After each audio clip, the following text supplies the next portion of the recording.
22 किसी जीवाणु समूह में जीवाणुओं की संख्या 1,00,000 है। 2 घंटों में इनकी संख्या में 10% की वृद्धि होती है। कितने घंटों में जीवाणुओं की संख्या 2,00,000 हो जाएगी यदि जीवाणुओं की वृद्धि की दर उनके उपस्थित संख्या के समानुपाती है। तो जीवाणुओं के समूह में जीवाणुओं की संख्या 1,00,000 है, मतलब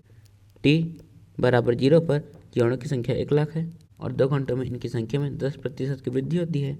मतलब t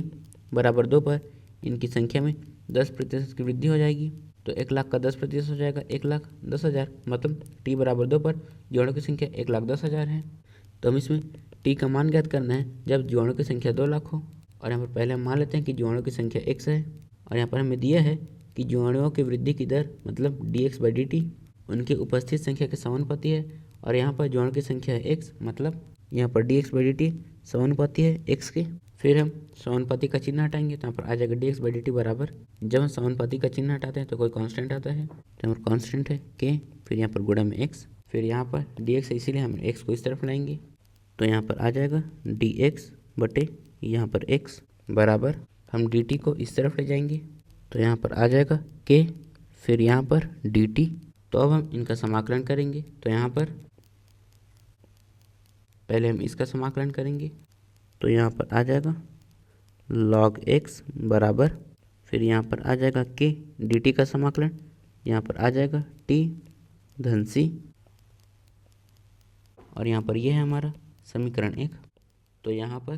तो हम c का मान ज्ञात करेंगे और यहाँ पर आरंभ में मतलब t बराबर 0 पर जीवाणु की संख्या 1,00,000, तो यहाँ पर हम लिखेंगे दिया है t बराबर 0 पर x बराबर 1,00,000, तो यहाँ पर हम इसे इसमें रखेंगे तो यहाँ पर आ जाएगा log यहाँ पर 1,00,000, फिर यहाँ पर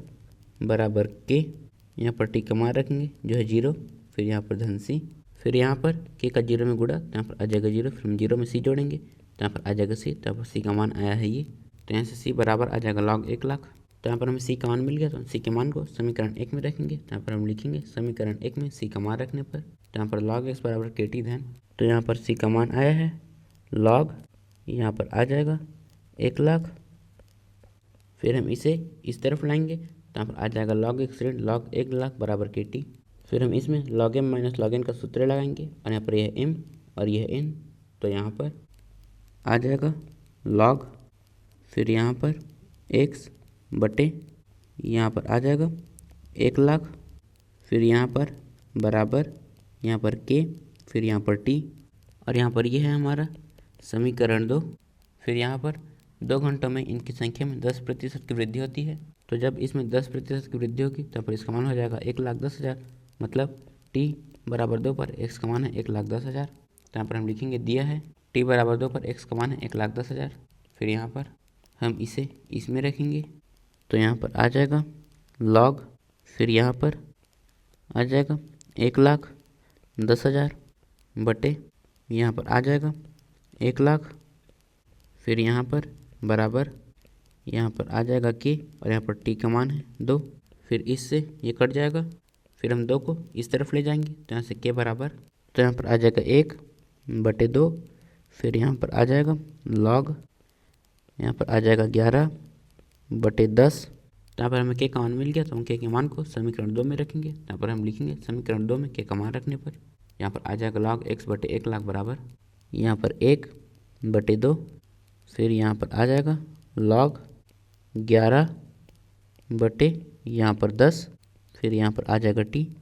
और यहाँ पर ये है हमारा समीकरण 3। और यहाँ पर हमें t का मान ज्ञात करना है जब जीवाणु की संख्या 2,00,000 होगी, तो हम समीकरण 3 में x बराबर 2,00,000 रखेंगे, तो यहाँ पर log यहाँ पर आ जाएगा 2,00,000 बटे यहाँ पर आ जाएगा 1,00,000, फिर यहाँ पर बराबर 1 बटे 2, यहाँ पर आ जाएगा log 11 बटे 10, फिर यहाँ पर t, फिर इससे ये कट जाएगा, फिर यहाँ पर हम 1 बटे 2 को इस तरफ ले जाएंगे, तो यहाँ पर ये हो जाएगा 2 बटे 1, और हम 2 बटे 1 को सिर्फ 2 भी लिख सकते हैं, तो यहाँ पर आ जाएगा 2, फिर यहाँ पर log, और यहाँ पर बचा है 2 बटे 1 और हम इसे भी सिर्फ 2 भी लिख सकते हैं, फिर यहाँ पर आ जाएगा log, यहाँ पर आ जाएगा 11 बटे 10, फिर यहाँ पर t, फिर हम इसे इस तरफ ले जाएंगे तो यहाँ से t बराबर आ जाएगा 2 यहाँ पर log 2 बटे यहाँ पर आ जाएगा log 11 बटे 10। तो यहाँ पर टी कमाना है 2 log 2 बटे log 11 बटे 10, मतलब इतने घंटे बाद जीवाणु की संख्या 2 लाख हो जाएगी। तो यहाँ पर हम लिखेंगे अतः 2 log 2 बटे log 11 बटे 10 घंटे में जीवाणु की संख्या 2 लाख हो जाएगी।